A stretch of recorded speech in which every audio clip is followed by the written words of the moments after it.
Ladies and gentlemen, boys and girls, the time has finally come. Tottenham's biggest game of the season so far is on the horizon at home on Thursday to Manchester United in the Carabao Cup quarter-final. Without a doubt, the most anticipated and biggest game for the club so far under Ange Postecoglou. It is a chance to move into the final four of a competition. We are 2 games away from Wembley and 2 games away from having a chance at finally ending that trophy drought. 2008, it has been way too long, but I don't want to get ahead of myself. There is still a long way to go. In this video, I want to talk about how Tottenham can beat Manchester United. It is going to be a completely different game to what we saw at Old Trafford a few months ago under Erik ten Hag. That 3-0 win, a complete demolition of United. They are a different team.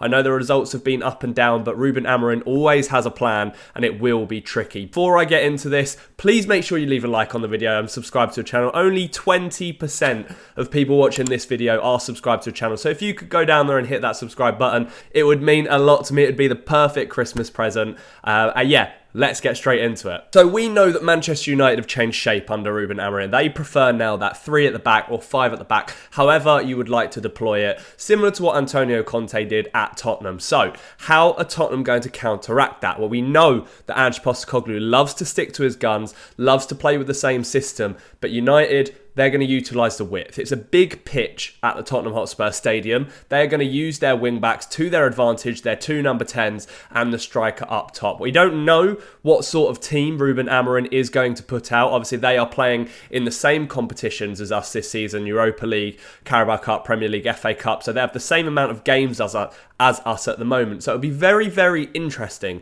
to see if Ruben Amorim decides to rotate his team or whether he decides to go full strength, a similar team to what he put out in the win against Manchester City at the weekend. For Tottenham, I don't think there is any other possibility for Ange Postecoglou than to put out his strongest side. He knows, and the players know, how desperate we are to win this game. I said on a podcast I did earlier in the week, I would throw everything in the league away if it means we could win the Carabao Cup this season, and we are getting closer. If we can get over the line on Thursday, you can smell it at that point. The players know. The semi-finals, the occasion goes up. I know there are good teams still left in the competition, likely Arsenal or Liverpool will be coming our way in the next round, unless we get very lucky with the draw. But we do still have to focus on the task at hand, which is Manchester United. It is always a very weird game when we play them. And with this change of shape, Ange is going to have to be very well prepared, as are the players. We like to defend quite narrow as a back 4 unit. We love to give teams space and width in the wide areas to get crosses in and do that. We're not going to be able to do that. It's as simple as that. Against Manchester United, they will punish us if we do that. It's very likely that I think Diogo Dalot will be playing one of the fullback roles, possibly Mazraoui as one of the other fullback roles as well. You've also got Tyrell Malacia in there. Amad Diallo could play wing back. A few other players as well. And then, of course, there is going to be that 3 as a back line of defence for Manchester United. That is going to be very interesting to see how we approach that, because of course we play with just one striker up top, and it will be Dominic Solanke. I'm fully expecting Ange Postecoglou to put out a very strong team. I think Yves Bissouma will come back into the midfield in place of Lucas Bergwall, who started and had a relatively good debut in the Premier League, starting debut against Southampton at the weekend. I think Pedro Porro will come back into a team. I'm not sure whether Ange Postecoglou is going to risk playing Destiny Udogie in this game with how many we have coming up. I think it might be time for Jed Spence to come back into a team. He impressed everybody against Southampton. I think he may start left back for us in this game. Pedro Porro on the right, and then unfortunately, unless Ange says otherwise, I don't think either Romero or Mickey van der Ven are back, so it's going to be Archie Gray and Radu Dragusin in that centre-back role. Yves Bissouma in that middle, and then hopefully James Maddison absolutely starts in that central role as well, alongside Pat Matasar. And I think we just have to keep it the same. Son, Solanke, Kulusevski as the front three. So that's the team I would go with. Manchester United, you know they're going to get the best out of the likes of Bruno Fernandes. Looks like Manuel Ugarte is starting a lot under Ruben Amorim now as well. Amad Diallo, he will for sure start for them. He has been their bright spark, their best player, you could argue, since Amorim came in and took over. So he is someone that we're going to have to nullify, and it's going to be very interesting if he plays on that right-hand side, how either Udogie or Jed Spence matches up to them. Rasmus Højlund, that is the other key battle for me against Dragusin and Archie Gray. The likelihood is he's just going to stick to Archie Gray like glue, and he will fancy himself in one-on-one duels, winning the headers, all the aerial threats, all of that sort of stuff. Very, very likely he will fancy himself in that instant. So it's going to be tough. And the players are going to need the full support of the Tottenham Hotspur Stadium. I know that people are planning protests for the weekend against the ownership. I know that people want to sing about Levy out in the stadium during the game on Thursday. I know there's balloons planned, all of that sort of stuff. Absolutely fine.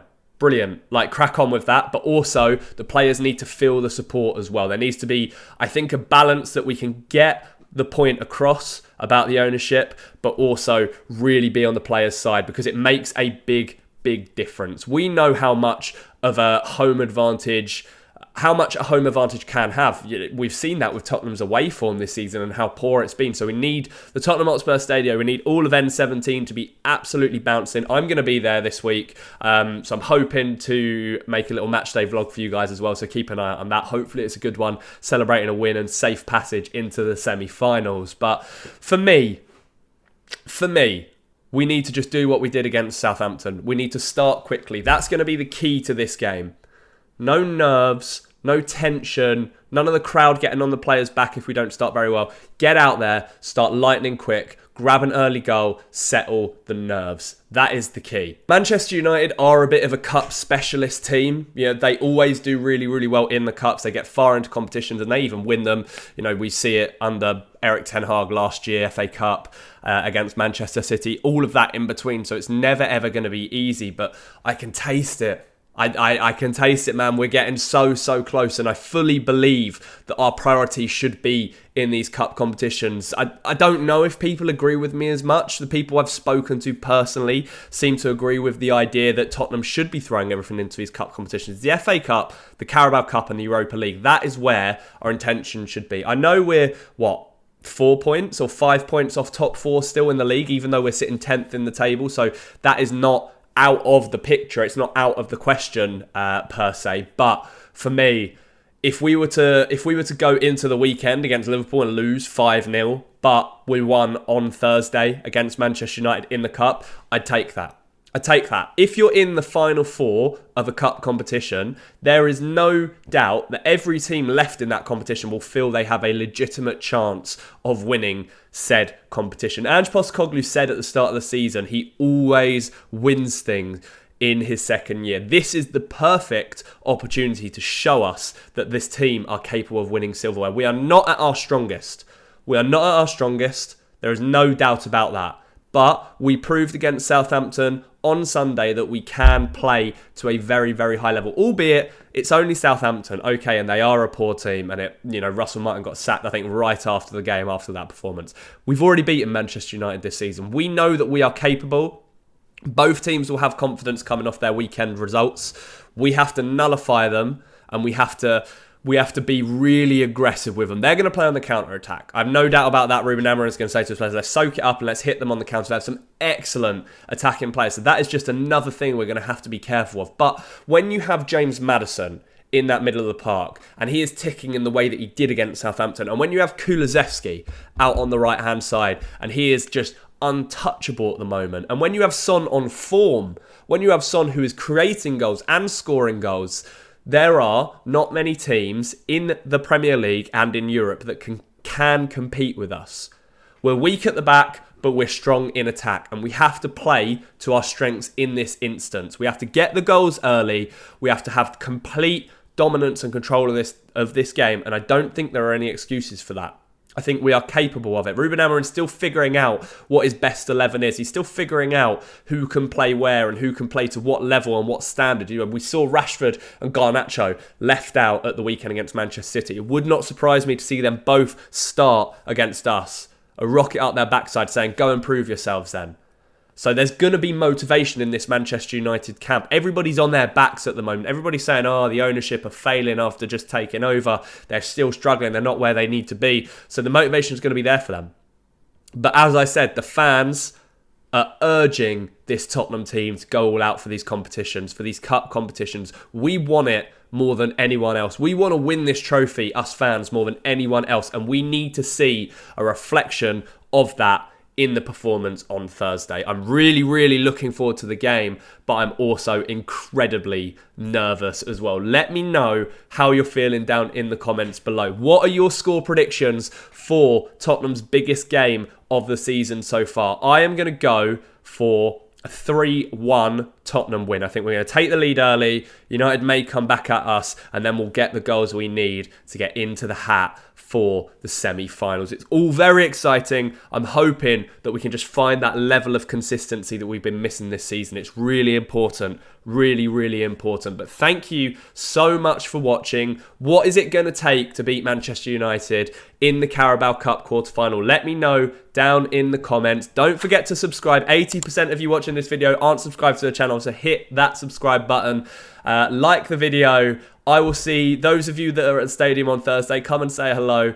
Enjoy the rest of your week. Enjoy the game. And as always, come on, you Spurs.